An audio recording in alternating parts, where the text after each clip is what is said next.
My name is Angela. I'm here with the Honey and Hustle podcast, and today our awesome guest is J. Dwayne Garnett, just like Kevin Garnett, I'm told.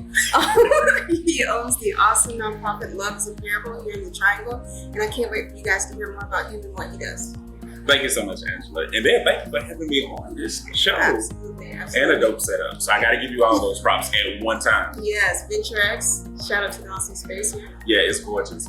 But yeah, in June, see what you didn't know, this is actually our 3-year anniversary this month. Yeah, in June of 2017, we actually started our nonprofit. But the funny thing is, it actually happened by accident and prematurely. My wife and I, at the time, I was working in nonprofit. I was working in higher ed. And my wife and I, because I was extremely blessed, I loved the position that I was in and things like that. I was telling my wife I wanted to kind of give back. We were going through different ideas. And I said it would be nice for us to just promote random acts of kindness. And so when we were talking about, promoting random acts of kindness, I started looking back at some of the notes that I was taking for the last 3.5 years, and I realized that I was always signing it, Love is a Parable. And so we were like, let's just start an initiative. And because the name of the actual nonprofit, Love is a Parable, is a DBA, but the name of the actual nonprofit is called Dream Dwelling Place Incorporated. And so we were like, well, our first initiative is going to be Love is a Parable, where we go and give random acts of kindness. And so at the time I was in the acting community, and I had a friend by the name of Angie Staley, who was like, hey, we're about to launch this nonprofit. We need some time to prepare, but we wanted to gift you this. So when we launch, you'll be one of the first ones to have it. Well, Angie ended up wearing it at the closing night of the show that we read. So we were like, wow. So we woke up the next day to a whole bunch of phone calls and everything. And before you knew it, Love is a Parable started 6 months premature. And what was interesting is we had just submitted the paperwork anyway because we wanted to have so many things together. And Love is a Parable started out as an initiative. Then it became a movement. And then it became the organization within itself. So it kind of taken and morphed into its own thing. And then when we started looking back, because I have a book that's already out, Random Thoughts, Phase of a Poetic Mind. And so this second book was supposed to be an addition to that book. But we found out when I started compiling everything and putting it together, it was really showing people how to love. And so it ended up becoming a training manual on how to love. And so then we realized that the vision was to promote unity, love, and kindness. And we were going to give them the formula of to break free. Yeah. And so before you know it, we have been doing it. People were like, so y'all really just talk about love all day? Like, yep, that's what we do. We have a working paradigm for what we believe is love, and it has been extremely successful. We've had 6 cohorts so far. We've also had the original cohort to take the advanced course. And then we are now actually having individual virtual courses right now. And most recently, it expanded to where, with everything that's going on, that we had some members of local towns to reach out to us and some political figures as well to reach out and say, hey, can you help us? Because we've heard that you guys have been doing this. So we basically pulled a portion out of the curriculum because we talk about ending negative isms in the curriculum. And we pulled that out, and I partnered with Tara Henry of Authors and Art to say, hey, let's expand this a little bit. And that actually became our implicit bias workshop. We had 72 people to show up, but we had 30 to complete all 3 days of the workshop. And that's virtually. So we're in the process of planning another one, and in addition, we still have our classes going. It's just nonstop. It's nonstop. Well, when you find something, I think as creatives, you try to find your niche. You try to find where I belong, where I fit in. And it seems like when you're creative, you never know. It's like, I can do this, I can do that. Yeah. But I'm not really sure which one I want to do for the rest of my life. Yeah. And I never thought that having a nonprofit would give me the ability to do all of the gifts that I have in one place. And I never thought that I would feel so fulfilled doing this. Even my children have gotten involved. My wife and I have an 8 and a 10-year-old. Well, they'll be 9 tomorrow. And then the other will be 11 following Monday. But yeah, but at the time they were 8 and 10, and they actually wrote a book. And that's our junior advocate program for the kids. Okay. Yep, pick up the slack. So it became a family-like phenomenon. And I said, you know what, this just feels right. And you can tell when something feels right when the whole family gets involved and we just continue to grow and expand. Yeah. Man, you touched on so many great things during that time. I don't even know where to start this conversation. Sorry. Because I mean, one, you talked about not waiting until it's perfect, not waiting until you think you're ready, but just doing it when the moment hits. Yeah. Right? And then not being afraid to just let things grow and expand in ways that you never could have imagined. I mean, because that's what happened in Glossy, from an idea and from a concept to a book, to classes, to conversations, to expanding what it means. Right. It's apparable. I think that's just so amazing. I think so many times we try to plan out every little thing. We want everything to be perfect. We want all our I's dotted, all our T's crossed, and that's just not always possible. So if someone was to come to you and say 3 years ago, was there anything else that you would tell yourself about where you are now? And give yourself advice for any fears that you had starting Levels of Miracle 6 months early? What would you tell yourself then? Knowing what you know now. The funny thing is, we tell ourselves the same thing that we told ourselves then, is that the name of the book for Love is a Parable training is Ifata. And it means be open to love. And it's a training and reflection manual. And so Ifata actually means to be open, but it actually means be open. So that lets you know that there was a time that you were already open. And so it's a calling to return to that openness. But it's not just any openness, it's an openness where there's no uneasiness. And so that's our guiding principle. And one of the things that, me and my wife said this, because I've done public speaking, I've taught, I did everything in higher ed. So I did so much. She's always been like, that's your thing, I'm not gonna do it. But when we said this was the first thing that she was like, I'm in that. And so I was like, okay, it feels right, it's supposed to happen, these things are gonna take place. And so it's always be open and trust your natural instinct. Our instinct is our natural defense mechanism. It's there for a reason. And for some strange reason, we've been conditioned not to trust it. And we'll say things like, something told me, or I should have followed my first mind, or, you know what I'm saying, my gut told me. And it's like, no, trust that. Yeah. And if you trust that, it won't stir you wrong.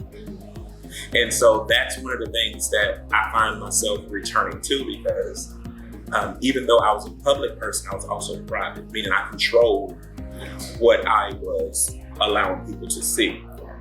Well, Love is a Parable forced me to be just 100% transparent, because now you're seeing the things that are most valuable to me. You're seeing my wife, you're seeing my children, you're seeing into my home. And so that's when it all came. It's like, if we show people how to be open to love, to receive love, how to identify love, this crazy thing called unity is achievable. And so that is how our vision came, is that we were open to it, and we said, our vision is we actually see a world living in unity through love. And then our mission is, if we promote unity, love, and kindness while providing love advocacy, love education, love wellness, we will achieve our vision. That became our mission. And so we follow that format, and everything that we do we never deviate from the original intent of why we were established. And it always started with being open. Oh man, that's so when I first started Engage Studio, I had no expectations. Expectations. It was just I'm passionate about photography. This is something I want to do. Let me start a business so I can at least be legit. All those type of things. But then one day I just remember talking to my mom, and she was like, write down where you see yourself going. Write down the goals that you have for yourself and for your business, and let that guide you in everything that you do. So it goes back to just trusting your intuition, know where you're headed, know who you are, and just know what you want out of things, and that'll guide a lot of the decisions that you make in the next year. Right. Do you have children? I do not have children. Well, I'm gonna tell you. Let me tell you. Before I had children, it was like when I had my kids are not gonna do this. They're not gonna do that. They're not gonna do that. And so, like, your children really test you. It's like every boundary you thought that you had, your children were like, yeah, I'm gonna stay on this line and I'm gonna taptoe back and forth, because you're not gonna do that because you love me. And so I found that, like, when you're birthing vision, it's kind of that same way. A lot of times we do have a vision. Like, I had a vision of just really seeing people happy. That's where it started from. And now being open, we realize in order to help them gain this happiness, gain this joy, it all starts with the foundation in love. But I didn't know that love was the thing that I was focusing on. And Love is a Parable kind of became that child, like, okay. It tested everything that I knew professionally. The stuff like, I guess, like, if you have something that's tangible, there's an immediate gratification that you can say, like, if I go buy a car, for instance, I know once I sign that line, get the money or whatever, I walk away with the car. Yeah. If I'm buying a house, same process, 30, 45 days later, I got the house. Going to school, if I work at it from a year to 4 years, I got the degree. Yeah. Whereas with the product that we're selling yourself. And we're not even selling it. We're telling you that there is a need for you to return to yourself. And if you return to yourself, you'll uncover love. Yeah. And so a lot of people are like, no, I have love. I tried that before. We're like, have you really tried love, or have you tried things other people's way? Like, how would you feel if I tell you that what you do, how you perceive yourself, is really a response to others? How would you feel about that? Valid. I would say that's not something I want to hear, but I would say that it's valid. No, it's definitely valid. It sucks to hear, but it sucks to hear that you may or may not be living life on your own terms like you think that you are. It sucks to hear that you may not be living up to your full potential and your capacity to love, and your capacity to give, and your capacity to be, quote unquote, a good person, right, that you think you are. I mean, that's a hard pill to swallow. Right. So how can you tell me you know what love is? I don't know. Are we going to the Christ? But that's how usually the conversation happens, is that what we know is how to respond to others. But what we don't know is how to respond to ourselves, how to take care of ourselves, how to give ourselves what we need. And you'll be surprised the things that you'll remember, the things that you will do, the things that you commit. So every time we see someone's life change, it inspires us to do more. And so that's one of the things that I would encourage anyone, is that if you have a nonprofit, most nonprofits provide a service. That service should be your motivation. And you should see immediate results from the service that you provide. And that should always be your driving force. And people will come to you and say, hey, I want you to do this or do that. And there have been some people who've been very successful in their fields, and like, well, if you tweak this, you can get this with funds here, and you can do that. But if I do that, then it'll change what this is. And that's one of the things that we've all have done, from how we got our board members, how the family came on, all of that. We've never deviated from the original intent of why we do things. Yeah. That's powerful. That's incredibly introspective, just like your nonprofit. So, no, that's just great advice, and I can't echo that enough. So, let's talk about your most recent course, which is the implicit bias training that you did. So this was born out of essentially your reputation. You Love is a Parable. People knew you. They felt like you would be an incredible community resource for people who are looking to maybe examine their own biases.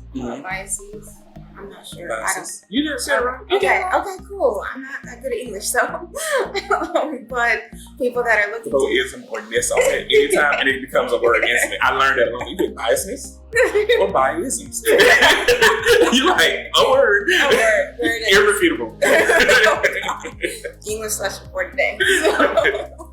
But on your course, it wasn't something that was bred out of your own pursuit to I guess, insert your own opinion into something that's bred out of your reputation for expanding people's definition of love, for examining or helping people examine their own biases within themselves and how those may be reflected or, I guess, superimposed on the world around them. So, how would you say, or like, what would you say has been the biggest driving factor in the reputation that you have built around your services as a nonprofit? And what advice would you give to someone who is also looking to, I guess, just make their mark? I am who I say I am. I'm going to do what I say I want to do, and I'm going to deliver on whatever task I'm given to the best of my ability as a nonprofit. Yeah, I would say it goes back kind of to even the first statement that you've alluded to, is that don't try. We have a theory about perfection too, so it's so funny. We talk about all of these things all the time, and it's because we believe that perfection is a construct. Because the only time we believe that you are perfect the way that you are, and the only time imperfection comes into play is by comparison. So if there was no comparison, there would be no imperfection. Therefore, you always be perfect. Yeah. And so I think that us solidifying our foundation, meaning if you have a nonprofit and you know the whole purpose for your nonprofit, that should always be your driving force. Yeah.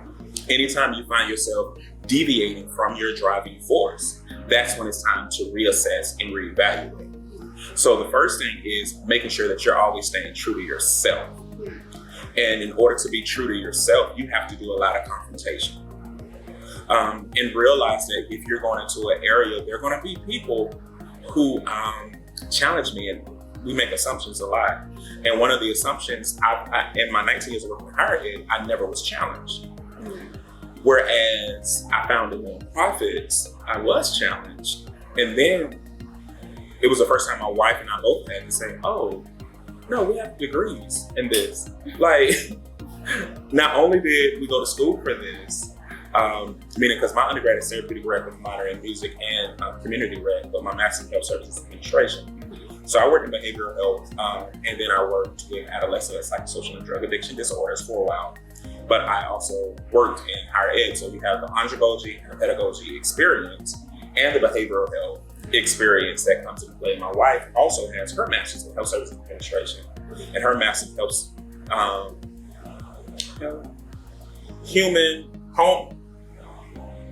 family and consumer sciences. Okay. That's what it is, family and consumer sciences. And then she also is working on a master's in education. So when you talk about somebody like what we're doing, like it happened to be a passion, but it's also areas that we're skilled in. And so whenever you have a passion, it's your responsibility also to make sure that you're skilled in what you're doing. I'm not saying you need a degree per se, but you need to make sure that you're working on your craft, working on your passion day in and day out. So when people challenge you, you don't get offended. You're like, oh, I got this. I got the receipts. You're like, yeah, I got this. Here you go. Yeah. So this is what adds, and then you realize your work, your weight adds validity to what you're doing. And so whenever you're challenged in that regard, you'll have that. Yeah. So I say focus on your vision and make sure that you're always fine-tuning yourself to make sure that your vision is always sharp and clear. And then as far as the impact, when it comes to the impact, I always would base it on fulfillment, meaning that we do what we felt like we were meant to do. And it's always shocking when somebody says, I've been watching y'all, like, y'all been doing this, and y'all been doing that. Wow. When we found out we had people in the UK watching, we're like, this is scary, but it's kind of dope at the same time. But you never realize the impact that you're making until someone brings it to your attention. And I think that that's a good thing, to remain humble too. Like, it helps you remain humble. If you stay on your mission and you always fine tune it, it keeps you humble. So when any other thing that happens outside of that, like the impact of it, it's always a bonus. And that encourages you to keep going. Yeah. Okay. Yeah. Wise words from a wise man. Thank you so much for being here with us today, Jay Dwayne Garnett of Love is a Parable. awesome guy. Definitely check out some of his books, his videos, and just his platform as a nonprofit. Check out some of his merch. He has some amazing shirts, and they go to an amazing cause. So thank you so much for being here with us today. Thank you for VentureX for hosting us in your awesome space. And like this video if you liked it. Subscribe to the channel if you haven't already. We will see you guys in the next video. Bye.